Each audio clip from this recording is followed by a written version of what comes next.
Assalamu alaikum, it's me Mahal Malik and this is my official page. Do like and share my videos. उम्मीद है कि आप सब अपनी अपनी जिंदगियों में खुश और पाकिस्तान के लिए दुआगो होंगे। हमारे माशरे का एक भयानक रूप ये भी है कि यहाँ बच्चों और घरेलू तशद्दुद के साथ साथ घर में काम करने वाले मुलाजमीन के साथ नारवा सलूक रवा रखा जाता है। पाकिस्तानी माशरे में मुख्तलिफ जगहों पर मुख्तलिफ किस्म के तशद्दुद के हरबे इस्तेमाल होते रहते हैं, जिससे माशरे में मुख्तलिफ बुराइयां जन्म लेती हैं।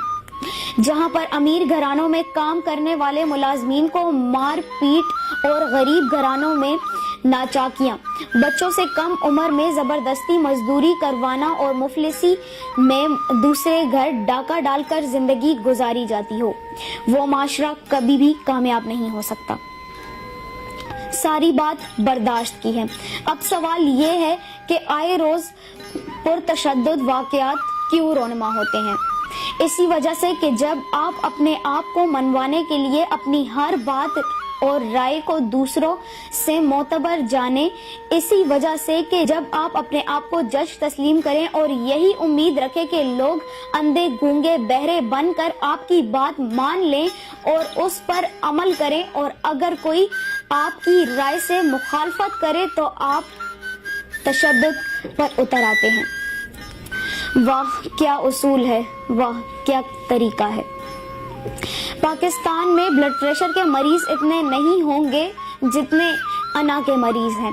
कहीं अपनी दौलत का सहारा लेकर मुलाजमीन पर जुल्म और जबर किया जाता है, तो कहीं गरीबी और मुफलिसी को बहाना बनाकर बच्चों से मजदूरियां करवाई जाती हैं।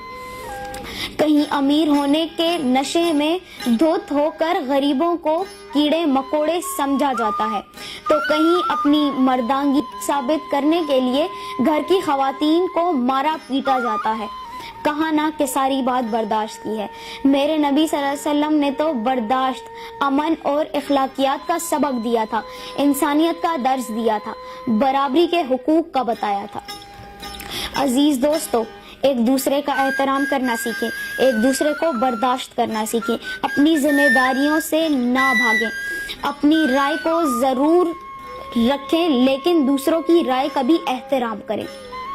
जब तक आप दूसरों को इज्जत नहीं देंगे, आपको खुद भी कभी इज्जत नहीं मिल सकती। इस माशरे को डैम, बिजली और सड़कों की इतनी जरूरत नहीं जितनी बर्दाश्त की तालीम की जरूरत है।